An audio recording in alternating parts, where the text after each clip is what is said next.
Olá, meu nome é Sinira Melo Pérez. Nós vamos começar essa semana falando do direito falimentar e empresarial. Na verdade, o nosso curso vai ter, como sempre, 5 aulas. Hoje, na nossa primeira aula, nós trataremos de uma introdução do direito falimentar e recuperacional. Nas duas próximas aulas, terça e quarta-feira, falaremos sobre o direito recuperacional, o processo de recuperação de empresas. E na quinta e na sexta, finalizamos com o direito falimentar, o processo falimentar. Nós vamos apresentar as nossas alunas aqui, que estão presentes, a Laiane, obrigada pela presença, a Laiane, a Bruna e a Tainara. Obrigada pela presença de vocês. Fiquem à vontade para fazer as perguntas que vocês entenderem pertinentes, né? E para interromper a aula na hora que vocês entenderem que é importante. Nós queremos lembrar os alunos que queiram fazer perguntas que o nosso e-mail é saberdireito@stf.jus.br. Pedimos apenas aos alunos que enviem para nós, no momento da pergunta, o tema da aula e o nome do professor, para que a pergunta possa ser encaminhada ao professor e respondida oportunamente. Muito bem. Hoje nós vamos começar a introdução ao direito falimentar e recuperacional. O que é importante aqui saber sobre falência, sobre recuperação? Para que servem esses institutos? Primeiro ponto importante é o seguinte: a falência hoje é regulada por uma lei, que é a Lei 11.101 de 2005, que entrou em vigor dia 9 de junho de 2005 e trata de toda a matéria, tanto relacionada à falência quanto relacionada à recuperação de empresas. Muito bem. O que é a falência? Ou, por que existe um processo de falência? Por que existe um processo falimentar? Qual é a utilidade desse processo no nosso ordenamento jurídico? Por que o Estado se preocupa com essa questão da falência de empresas? Primeira coisa que nós precisamos lembrar sempre é que a falência é um instituto, tanto a falência quanto a recuperação, são institutos destinados à atividade empresarial. No direito brasileiro, tanto a possibilidade de falir quanto a possibilidade de tentar se recuperar é específica do empresário. Aquele que não é empresário, e daqui mais tarde a gente vai relembrar esses conceitos de empresa, de empresário, de sociedade, aquele que não é empresário está sujeito a um regime regido pelo Código de Processo Civil, nos artigos 748 e seguintes, que tratam da insolvência civil. Então, todo aquele que não é empresário não está sujeito à Lei 11.101, que é a lei que nós vamos estudar aqui. Estará sujeito ao Código de Processo Civil, artigo 748 e seguintes. Muito bem. Dito isso, vamos falar especificamente da falência. O que é a falência?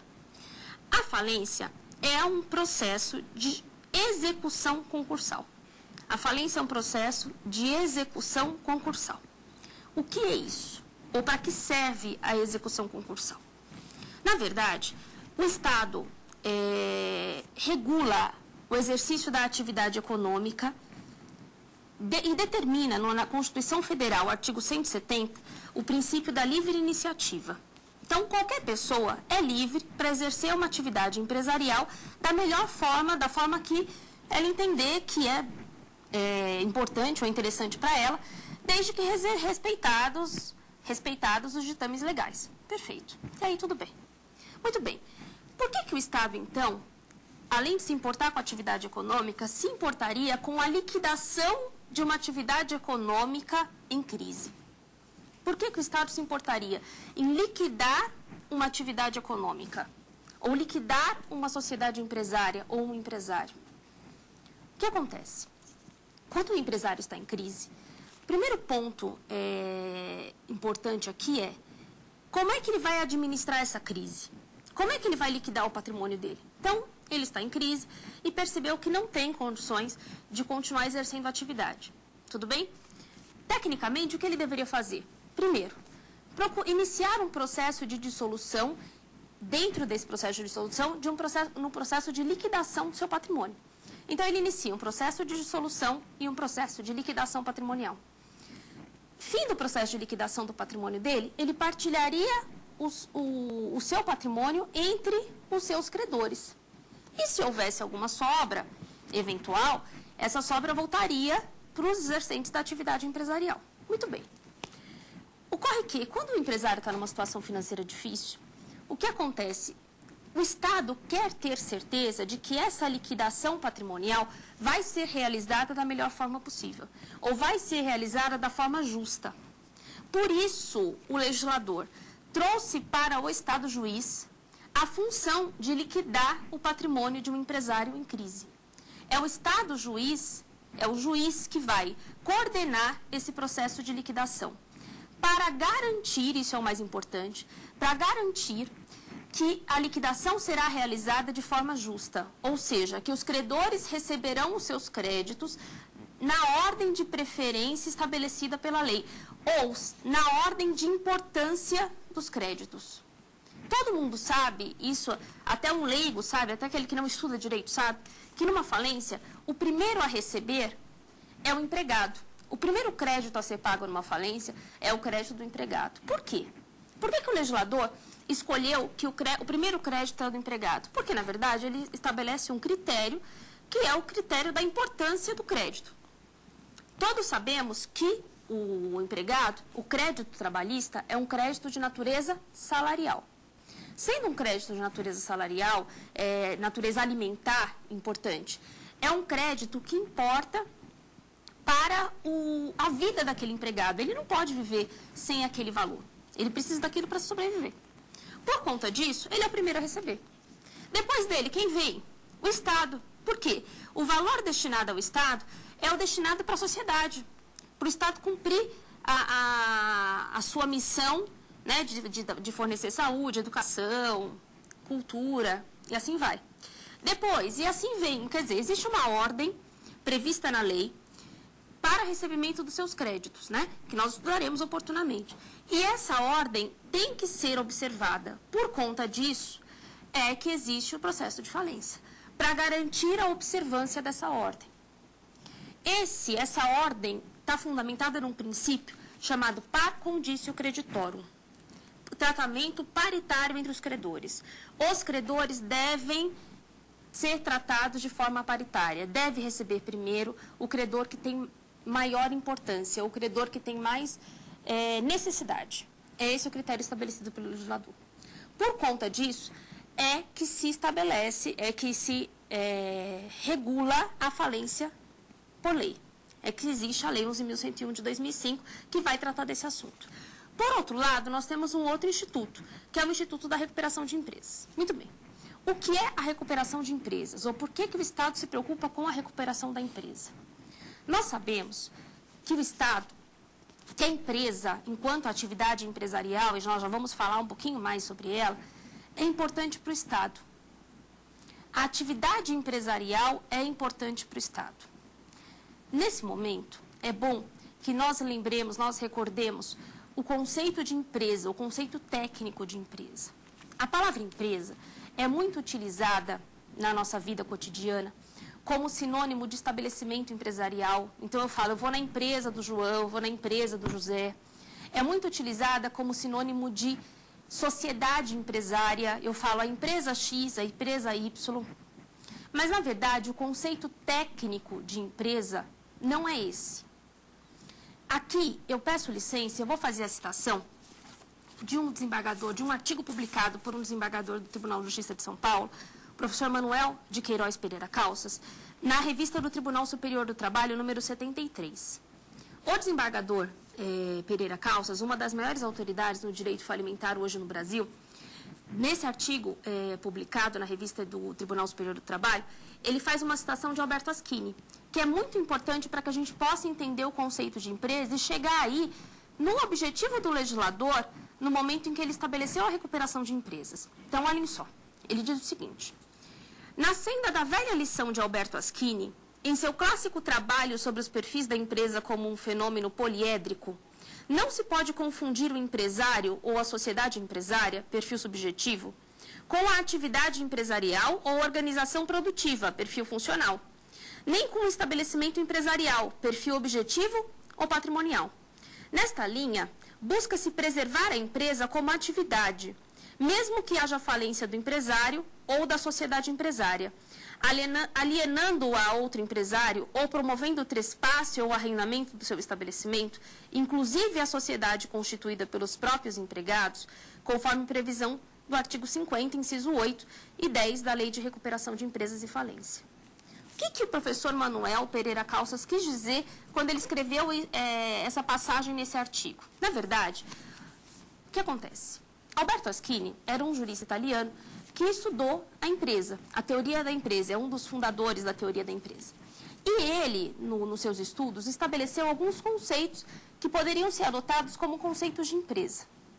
Um dos conceitos que ele adotou, que eram chamados perfis de Aschini, um dos conceitos que ele adotou era o conceito subjetivo. Empresa é igual a pessoa, empresário ou sociedade empresária.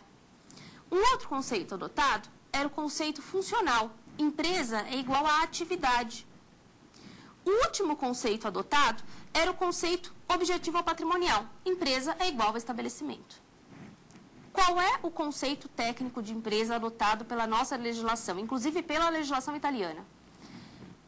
A nossa legislação adotou o perfil funcional. Empresa é igual a atividade. Então, tecnicamente, quando nós nos referimos à empresa, nós estamos nos referindo à atividade empresarial. Nós não estamos nos referindo à pessoa que exerce a atividade empresarial. Por que é importante? Por que isso é tão importante? Olha só. Nós falamos em recuperação de empresa. Recuperação de empresa. O que nós queremos quando falamos em recuperação de empresa? Preservar o quê? Recuperar o quê? Prestem atenção. O artigo 50 da Lei 11.101, nós vamos estudá-lo na próxima aula, diz que um dos meios de recuperação de empresa é o trespasse, ou é a venda do estabelecimento empresarial, ou a venda de uma unidade produtiva. Vamos pensar. Eu, a Laiane, a Bruna e a Tainara temos uma sociedade. Tudo bem, meninas? Nós temos uma sociedade empresária, que exerce uma atividade de compra e venda de cosméticos, por exemplo. Tá? Nós temos várias lojas espalhadas em todo o Brasil e nós estamos passando por uma crise. Nós apresentamos o nosso pedido de recuperação judicial, fizemos um estudo e percebemos que a melhor forma de nos recuperar da crise, nós nos recuperarmos da crise, é vender algumas de nossas lojas. Tudo bem? Então, nós decidimos aqui que vamos vender 3 filiais da nossa loja de cosméticos. Perfeito. Vendemos essas 3 filiais dentro do processo de recuperação. Nós vamos estudar como isso funciona mais para frente. E outras pessoas, outros titulares passaram a exercer aquela atividade empresarial. Resolvido. A pergunta é, a nossa atividade foi recuperada? Nós alcançamos o objetivo do processo de recuperação judicial, de recuperação de empresas? Muitos podem dizer, não, o objetivo não foi alcançado. Porque, na verdade, a sociedade empresária hoje, essa sociedade que era objeto da recuperação judicial, a sociedade empresária, na verdade, teve a sua uma diminuição no seu patrimônio. Então, não houve recuperação. Né? Não houve recuperação da empresa. Mas, na verdade, houve sim. O objetivo foi alcançado. Por quê? Porque nós temos que lembrar que empresa é igual a atividade. Se a empresa é a atividade exercida pelo empresário, e nós, aqui no nosso processo de recuperação judicial, conseguimos vender as nossas lojas, de forma que a nossa atividade empresarial continua em andamento, ou seja, as lojas continuam abertas, com os seus empregados trabalhando, com todo o seu funcionamento normal, a nossa atividade foi preservada. Se a nossa atividade foi preservada, nós cumprimos o nosso objetivo de recuperação. Esse é um ponto fundamental para quem quer estudar falência ou recuperação de empresas. Empresa é atividade. Quando nós falamos em função social da empresa, que é um dos conceitos mais importantes do direito empresarial, primeira coisa que nós temos que pensar, o que é empresa? Empresa é atividade. Então, o que é a função social da empresa? É os benefícios que aquela atividade empresarial traz para a sociedade. Então, a atividade empresarial traz para a sociedade emprego, traz para a sociedade recolhimento de tributos, traz para a sociedade benefícios para a concorrência. Diante disso, aquela atividade empresarial cumpre a sua função social. É isso que nós devemos sempre lembrar, ok? Muito bem. Então, nós vimos a ideia dos dois institutos, tanto o da falência quanto o da recuperação de empresas. Esse é o objetivo do legislador quando trata da falência, a liquidação do patrimônio do empresário, de acordo com o princípio da par condicio creditorum, e o da recuperação de empresas, ou seja, a manutenção da atividade produtiva. Nós falaremos mais deles no curso das nossas aulas aqui na TV Justiça. Muito bem. Agora nós vamos tratar especificamente da Lei 11.101 e da falência da recuperação. Importante. Antes da vigência da Lei 11.101, nós tínhamos no Brasil o Decreto-Lei 7661 de 45. Esse Decreto-Lei 7661 de 45 é o que hoje se chama de Antiga Lei de Falências. Muito bem. O Decreto-Lei 7661 tratava tanto da falência quanto da concordata. Todos lembram, já ouviram falar da concordata. O que era a concordata? A concordata era a chamada moratória do comerciante. Aquele comerciante que estava em crise econômico-financeira, que não tinha condições de continuar exercendo sua atividade, podia se dirigir ao juiz e pedir a ele uma moratória, pedir a ele ou uma dilação de prazo, ou um prazo maior para cumprir as suas obrigações, ou uma remissão parcial das suas dívidas, um desconto. Isso era previsto na nossa lei. Porém, qual era o problema da concordata? Os prazos estabelecidos na lei eram muito curtos. Então, na prática, uma sociedade comercial, na época, um comerciante que tivesse em crise e quisesse requerer concordata, ele tinha, no máximo, 2 anos para cumprir todas as suas obrigações. Todas as obrigações em atraso deveriam ser depositadas em juízo num prazo de 2 anos.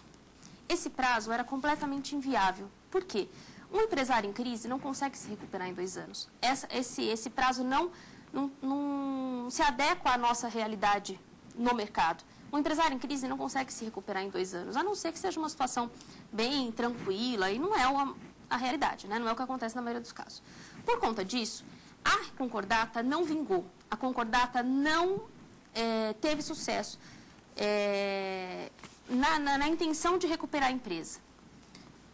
As empresas não se recuperavam com a concordata, não tinha jeito. Os processos acabavam se arrastando por anos, os devedores pediam prazo, os juízes, para não decretarem a falência das empresas, das sociedades comerciais na época, concediam os prazos. E resultado é que nós temos concordata até hoje, em alguns lugares, tramitando. Por quê? Porque, na verdade, o juiz ficava sem saber o que fazer, se decretava a falência, se concedia um prazo e acabava concedendo prazo, e aquilo ficava indefinidamente tramitando no judiciário sem resultado. Por conta disso, havia necessidade de uma reforma, né, legislativa. Além desse aspecto, um outro aspecto muito importante era a falência no Decreto-Lei 7661. A falência era um instituto muito moroso.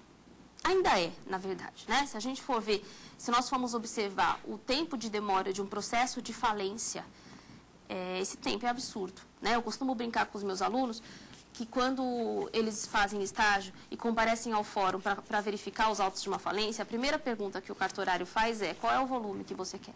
Qual é o volume dos autos? Porque o processo de falência normalmente tem 10, 20, 30 volumes, de acordo com o tamanho da sociedade que está sendo dissolvida. Então, por conta disso, claro que o processo de falência sempre foi um processo demorado. Só que, de acordo com o Decreto-Lei 7661, era uma demora infinita. Processos de falência que duram 10, 15, 20 anos, até mais. Processo de falência de 30 anos com tramitação. Então, na verdade, o objetivo da nova lei foi, quando houve a reforma, primeiro, tentar encontrar o meio eficaz de recuperar a empresa. Segundo, tentar encontrar um meio de tornar o processo de falência um pouco mais rápido, um pouco mais eficiente. Esses foram os objetivos com a mudança, com a apresentação do projeto de lei, que deu origem à Lei 11.101. O Decreto-Lei 7661 de 45 era ineficaz. Essa é a verdade, essa é a palavra certa. Era ineficaz. Ele não servia, na prática, nem para recuperar a sociedade comercial em crise, nem para efetivamente gerar a satisfação dos seus credores. Os credores não ficavam satisfeitos, porque os processos demoravam tanto que nem se chegava a esse objetivo. Muitas vezes, quando o juiz providenciava a venda dos bens do falido, os bens já haviam se deteriorado, já haviam se perdido, por conta do tempo. Demorava muito para se chegar na fase de realização de venda dos bens. Por conta disso, o negócio virava, né, um imbróglio jurídico, ninguém conseguia chegar a lugar nenhum. Nem vender os bens, nem pagar os credores, e aquele processo tramitava, sem um fim satisfatório. Muito bem, diante dessa situação, foi apresentado um projeto de lei em 1993 com o objetivo de alterar a lei de falências e substituir os institutos da concordata e, na época da concordata tanto preventiva quanto suspensiva, a concordata anterior à falência e a posterior à falência, como o instituto da falência. Fazer modificações no instituto da falência de forma que ele se tornasse mais célere. Muito bem. A Lei 11.101 entrou em vigor, como eu já disse, em 9 de junho de 2005 e tentou fazer algumas modificações no sentido de alcançar esse objetivo de tornar a recuperação de empresas e a falência institutos mais eficientes. Muito bem. O artigo 75 da Lei 11.101 de 2005 trata dos objetivos da falência. Muito bem. Eu aconselho que vocês acompanhem a nossa aula com a legislação para que a gente possa, para que vocês possam entender direitinho como é que funciona a nossa lei. Muito bem. O que diz o artigo 75 da lei? A falência, ao promover o afastamento do devedor de suas atividades, visa preservar e otimizar a utilização produtiva dos bens, ativos e recursos produtivos, inclusive os intangíveis da empresa. Parágrafo único. O processo de falência atenderá aos princípios da celeridade e da economia processual. Qual é o objetivo do processo de falência na recuperação... qual é o objetivo do processo de falência na Lei 11.101? Promover o afastamento do devedor de suas atividades, preservar e otimizar a utilização produtiva dos bens. Vamos lá. O que é isso? Como é que isso funciona? Primeiro, a falência é o fim da atividade empresarial. A falência é o encerramento da atividade empresarial. Quando se decreta a falência de um empresário, a atividade dele foi encerrada. Perfeito. Sendo o fim da atividade empresarial, sendo o encerramento da atividade empresarial, a falência tem por objetivo promover o afastamento do devedor de suas atividades. Então, primeira medida, o juiz decretou a falência, o devedor é afastado das suas atividades. Afastando o devedor das atividades, se inicia um procedimento de liquidação. Vamos vender os bens daquele devedor e pagar os créditos. Quais são os princípios base desse processo de liquidação? Celeridade e economia processual. Vamos tentar tornar os procedimentos mais céleres, de forma a trazer uma falência eficaz, ou a tornar a falência um processo eficaz. A conseguir pagar os credores. Esse é o objetivo da falência. E o objetivo da recuperação judicial? Muito bem. O objetivo da recuperação judicial está previsto no artigo 47 da lei. O que diz o artigo 47? A recuperação judicial tem por objetivo viabilizar a superação da situação de crise econômico-financeira do devedor, a fim de permitir a manutenção da fonte produtora, do emprego dos trabalhadores, dos interesses dos credores, promovendo assim a preservação da empresa, sua função social e o estímulo à atividade econômica. O que quer dizer isso? O que o legislador quis dizer com isso? Primeiro, viabilizar a superação da crise econômico-financeira do devedor. Vamos tentar fazer com que aquele empresário continue exercendo as suas atividades. Se o empresário continua exercendo suas atividades, eu consigo manter a fonte produtora, o emprego dos trabalhadores e consigo resguardar os interesses dos credores, porque os credores vão receber os seus créditos. Tá? Então, o legislador, na Lei 11.101, quis, com base nesses dois objetivos principais, estabelecer o que é a falência e o que é a recuperação ou os procedimentos de recuperação de empresas. Muito bem. Vista essa primeira parte, nós passamos ao exame dos primeiros artigos da Lei 11.101. Então, quem está sujeito à falência? Essa é a primeira questão que nós vamos tratar hoje aqui. Né, tecnicamente, com base na Lei 11.101. Muito bem. O artigo 1º da lei diz o seguinte: está sujeito à falência o empresário e a sociedade empresária. Muito bem. Precisamos relembrar os conceitos de empresário e de sociedade empresária. O que é um empresário? Quando o legislador fala em empresário, na Lei 11.101, entendam, empresário individual. Quem é o empresário individual? Empresário individual é a pessoa física que exerce a atividade empresarial. Empresário individual é a pessoa física que exerce a atividade empresarial. Então, vamos dar um exemplo. Eu, Sinira, quero abrir uma livraria de livros jurídicos. Muito bem. Sozinha, vou até a junta comercial e preencho a minha ficha de inscrição de empresário. Vou ter um CNPJ, vou me registrar, vou ser empresária regularmente registrada na junta comercial, só que exerço a minha atividade de forma individual. Serei empresária individual. Esse é o primeiro conceito. Segundo conceito, sociedade empresária. A sociedade empresária é uma pessoa jurídica que exerce atividade empresarial. É uma daquelas pessoas jurídicas de direito privado previstas no Código Civil. É formada pela união de duas ou mais pessoas para o exercício de uma atividade empresarial. Essas duas ou mais pessoas procuram, um advogado, formulam um contrato social, um estatuto social, levam esse contrato ou estatuto a registro na junta comercial, do local da sua sede, e inicia sua atividade enquanto sociedade empresária. Uma observação importante é que o Código Civil foi recentemente alterado para incluir a figura do empresário individual de responsabilidade limitada. Tá? Essa alteração vai entrar em vigor no ano que vem e vai representar a possibilidade de alguém sozinho constituir uma sociedade limitada. Né? É uma observação importante. Muito bem. Eu tenho o empresário individual e a sociedade empresária. Esses são os sujeitos do processo falimentar e recuperacional. Vamos lá. Quem é que pode pedir recuperação judicial? Empresário individual, sociedade empresária. Quem é que pode ter a sua falência decretada? Empresário individual, sociedade empresária. Muito bem, essa é a regra. Os demais, aqueles que não exercem atividade empresarial, são regidos pelo Código de Processo Civil, no regime da insolvência civil, artigo 748 e seguintes do CPC. Muito bem. Grande pergunta feita por todos os alunos e as pessoas que não têm um conhecimento muito específico de falência. Toda pessoa jurídica pode falir? Resposta: não.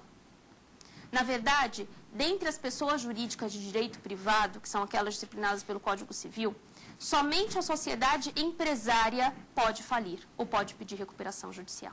Muito bem, vamos lembrar. Quem são as pessoas jurídicas de direito privado? Associações, fundações, entidades religiosas, partidos políticos e sociedades.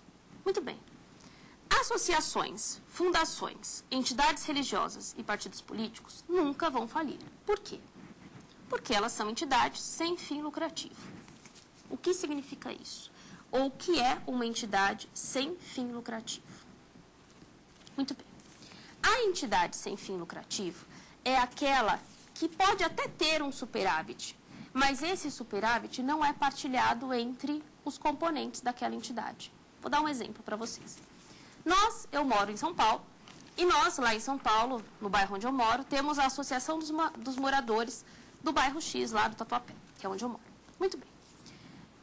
Os moradores da associação, os componentes da Associação dos Moradores do Tatuapé promovem uma festa todo ano para homenagear, por exemplo, o Santo Antônio de Lisboa. Muito bem. Dentro dessa festa são vendidas comidas, bebidas, artigos típicos. Perfeito. E é arrecadado um valor no final do evento. Esse valor pode ser um valor superior às despesas que foram tidas para a organização da festa. Porém, para onde vai essa sobra? Para onde vai, entre aspas, esse lucro? Para onde vai esse superávit? Claro que esse valor vai ser reinvestido no bairro, vai ser reinvestido na comunidade, vai servir para gerar melhorias para aquela associação. É diferente de uma sociedade. Numa sociedade, o lucro, o que sobra, é partilhado entre os sócios. Daí nós falamos em fim lucrativo. Daí nós falamos na possibilidade do sócio ter lucro, receber lucro. A sociedade tem essa finalidade, lucrar. Quando duas ou mais pessoas se reúnem para exercer uma atividade, essa atividade, tendo fim lucrativo, vai ter por objetivo gerar uma sobra de dinheiro, uma sobra de capital, para que essa sobra seja partilhada entre os sócios. Isso é ter fim lucrativo. Perfeito. Quem é que pode falir? Toda a sociedade pode falir? Não. Por quê? Dentre as sociedades, nós temos duas espécies. A sociedade simples e a sociedade empresária. Quem é a sociedade simples? Prestem atenção. O artigo 966 do Código Civil traz o conceito de empresário. Então, ele diz, empresário é aquele que exerce profissionalmente uma atividade econômica organizada para a produção ou circulação de bens e serviços. Perfeito. Vem o parágrafo único e diz, não se considera empresário quem exerce profissão intelectual de natureza científica, literária ou artística. Regra geral. Eu, advogada, constituo uma sociedade com as meninas aqui, advogadas, nós constituímos uma sociedade de advogados. Se a nossa sociedade tem por objeto a constituição de uma sociedade para exercício de uma atividade intelectual, advocacia, a nossa sociedade não será empresária. Não se considera empresário. A nossa sociedade será uma sociedade simples. A mesma coisa acontece com uma sociedade de médicos, com uma sociedade de jornalistas, né? Todo aquele que exerce uma profissão intelectual não é empresário. Essa é a primeira regra. Claro que há uma exceção a essa regra, prevista no finalzinho do 966, parágrafo único, quando ele diz que, salvo se o exercício da atividade constituir elemento de empresa, uma atividade intelectual também pode ser exercida como atividade empresarial. Mas isso é uma exceção. A regra é, quem exerce atividade intelectual não forma sociedade empresária, forma a chamada sociedade simples. Então, dentre as sociedades, nós temos duas espécies, sociedade empresária, sociedade simples. Sociedade simples pode falir? Não. Sociedade simples não pode falir, não pode pedir recuperação judicial. Ela é inscrita, ela é registrada no Registro Civil de Pessoas Jurídicas e não está sujeita ao regime da Lei 11.101. Sociedade empresária pode falir? Sim. Então, olha que coisa importante. Nós fizemos a pergunta, toda pessoa jurídica pode falir? Não. Quem pode falir? Dentre as pessoas jurídicas de direito privado, somente a sociedade empresária. Então, a associação, fundação, partido político, entidade religiosa, sociedade simples, não estão sujeitas à falência. Estão sujeitas ao regime do CPC. A sociedade empresária está. Segunda pergunta importante. Só pode falir a pessoa jurídica? A pessoa física pode falir? No primeiro momento, o que se diz? Não, no Brasil não.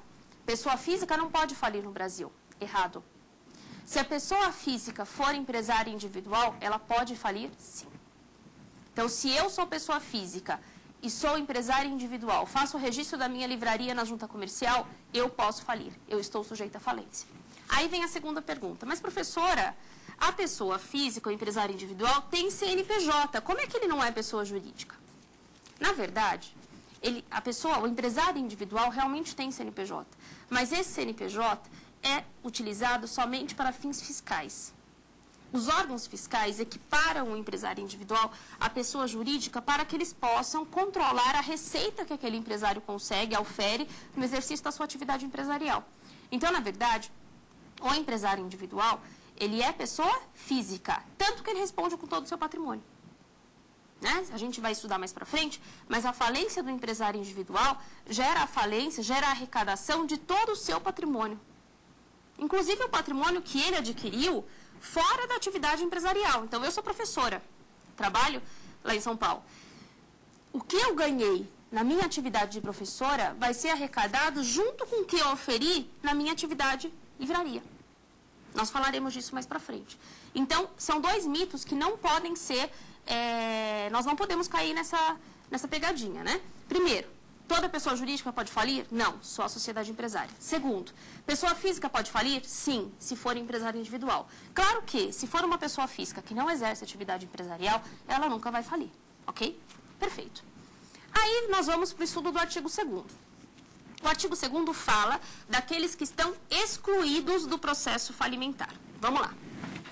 O que diz o artigo 2º da lei? O artigo 2º fala o seguinte.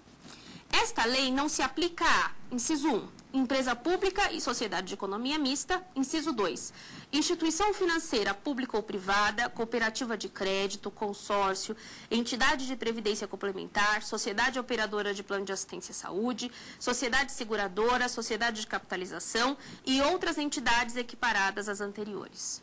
Reparem, os incisos do artigo 2º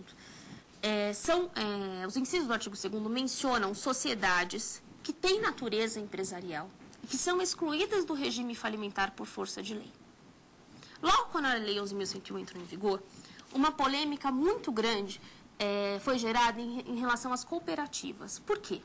O inciso 2 fala que não se sujeitam à lei as cooperativas de crédito. Por conta disso, muitos começaram a sustentar. Então, a cooperativa de trabalho, aquela cooperativa que a gente está acostumado a ver de trabalhadores de uma determinada categoria, estaria sujeita à falência. Porque se ela não está expressamente excluída, ela está incluída. Lê do engano. Por quê? A cooperativa nunca estará sujeita à falência. Por quê, gente? Qual é o sentido? A cooperativa é uma sociedade empresária? Não. A cooperativa é uma sociedade simples, por força de lei. O Código Civil, artigo 982, vai dizer a cooperativa é uma sociedade simples. Se ela é uma sociedade simples, ela está sujeita à falência? Não. Ela não entra nem no artigo 1º. Por isso, ela nem precisa estar expressamente excluída no artigo 2º.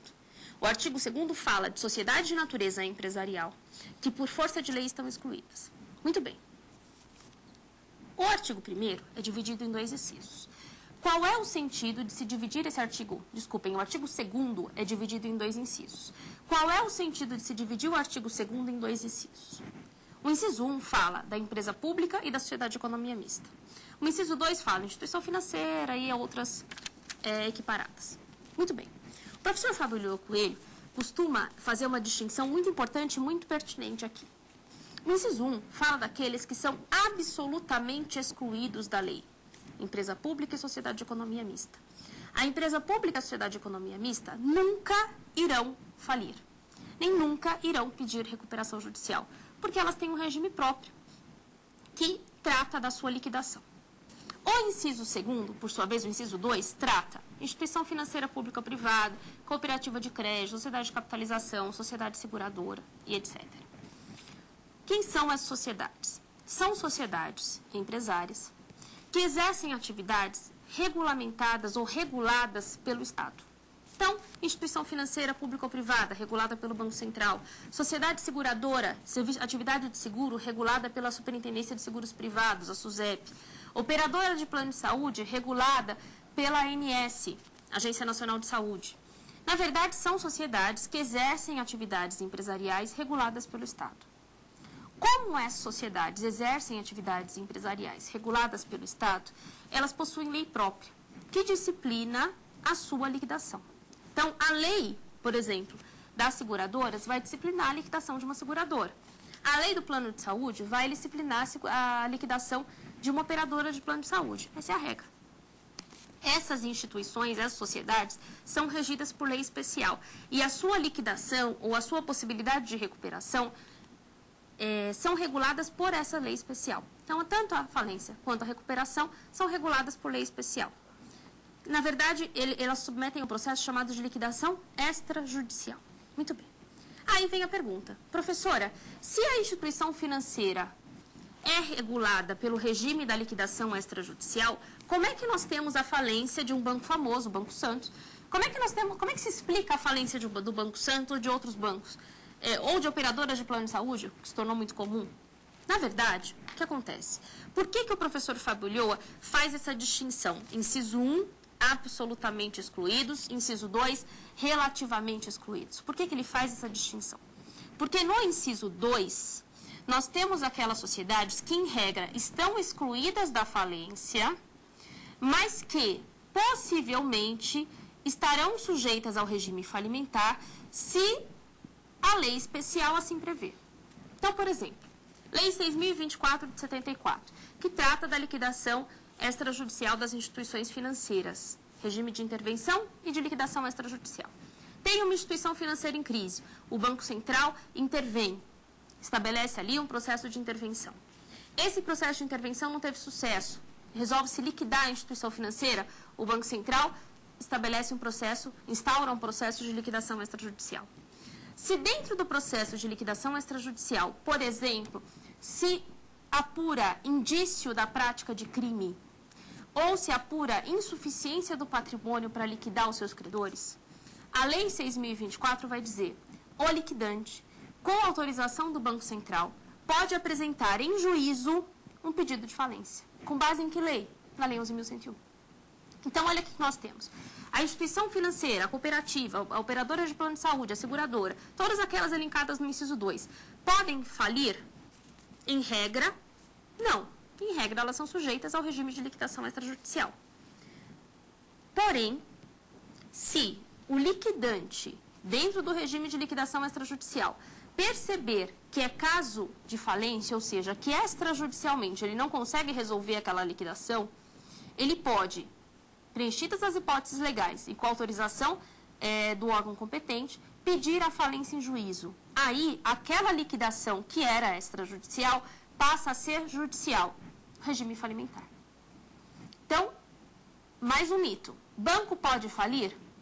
Sim, desde que a falência seja requerida pelo liquidante do Banco Central, com autorização do Banco Central. Ok? Daí, mais duas perguntas, duas situações interessantes. Primeiro, companhia aérea pode falir? Pode. Com a nova lei autoriza que a companhia aérea tenha a sua falência decretada. Companhia aérea pode pedir recuperação judicial? Pode. A nova lei também autoriza a recuperação judicial das companhias aéreas. Banco pode pedir recuperação judicial? Não. Banco pode falir? Sim. A lei autoriza que a falência do banco seja decretada, desde que requerida pelo liquidante com autorização do Banco Central. Ok? Então, aqui nós encerramos essa primeira parte que fala dos sujeitos à lei.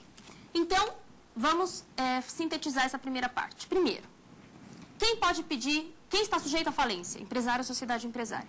Quem pode pedir recuperação judicial? Empresário ou sociedade empresária. Quem está excluído da lei? Absolutamente excluídos, empresa pública e sociedade de economia mista. Relativamente excluídos, instituições financeiras públicas ou privadas, sociedades seguradoras e todos aqueles elencados no inciso 2. Ok?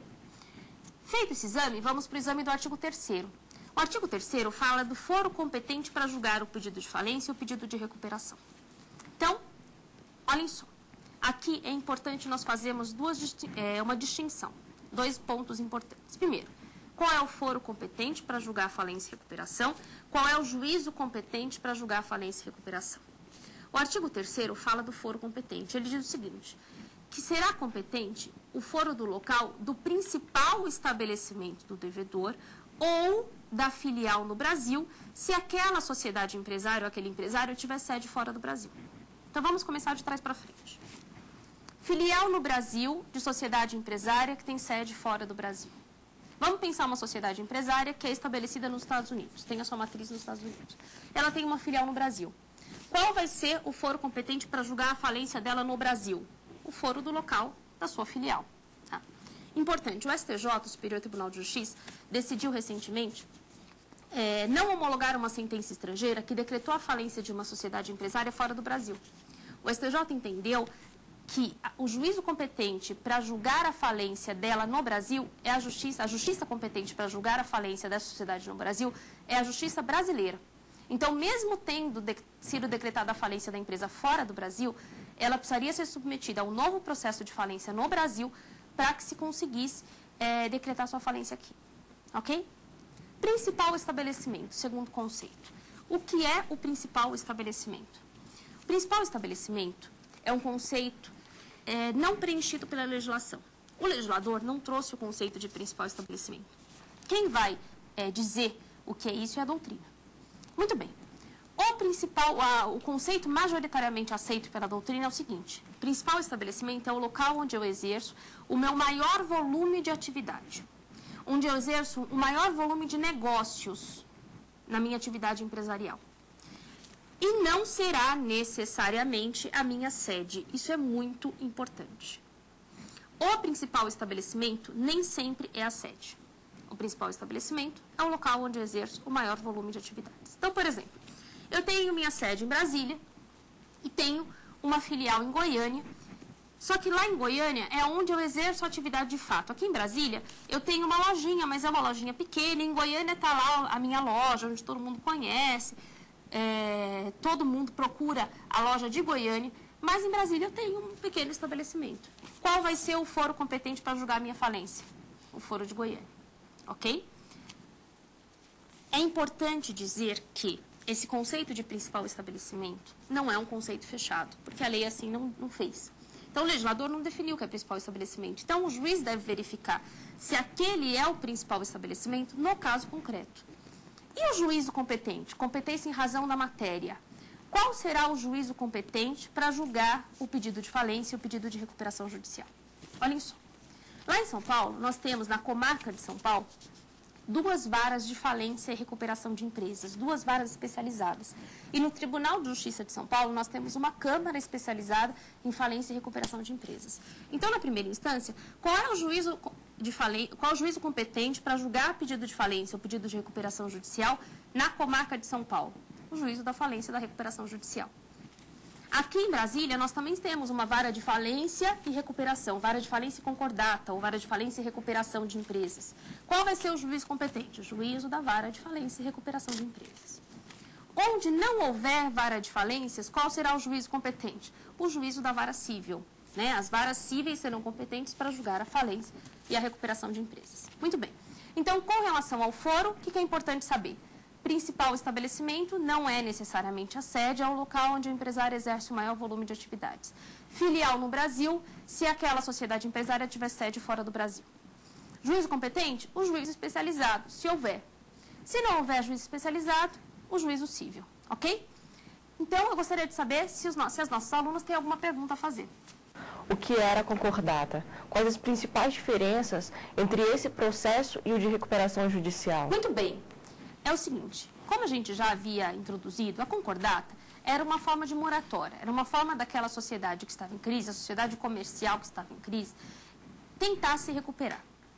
Muito bem, qual era o problema grande da concordata? A concordata tinha um prazo muito curto de pagamento. Então, na verdade, nós tínhamos 2 espécies de concordata. A concordata preventiva, que ela era aquela requerida antes que a falência fosse decretada, e a concordata suspensiva, aquela requerida após a decretação da falência.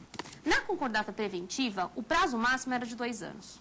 Na concordata suspensiva, havia um desconto de 50% no valor das dívidas, só que elas deveriam ser pagas em 30 dias. Prazos completamente inviáveis. Esse foi o principal ponto alterado pela Lei 11.101.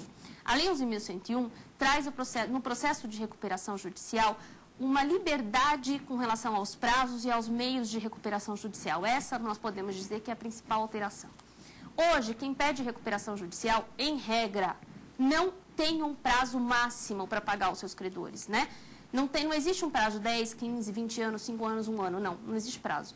O devedor apresenta a sua proposta de acordo com a sua situação econômico-financeira, de acordo com as suas condições. Essa foi, a meu ver, a principal alteração. Claro que existem outras alterações que nós vamos estudar na próxima aula, mas, resumidamente, essa foi a principal alteração. Mais alguma pergunta, meninas? Professora, quem está sujeito à falência e à recuperação de empresas? Muito bem. Quem está sujeito à falência e à recuperação de empresas? Nós já vimos, o empresário individual e a sociedade empresária, tá? Empresário individual, quem exerce atividade de forma individual, sozinho. Sociedade empresária, a pessoa jurídica que exerce atividade empresarial de forma coletiva, ok? Mais alguma pergunta, meninas? Professora, onde deve ser proposto o pedido de falência ou de recuperação judicial? Muito bem. O pedido de falência ou de recuperação judicial deve ser proposto no foro do local do principal estabelecimento do devedor. Nem sempre será, o principal estabelecimento nem sempre será o local da sede do empresário. Esse é o ponto mais importante que a gente tem que lembrar sempre. Muito bem. Mais alguma pergunta, meninas? Então, nós vamos fazer o resumo da nossa aula, né?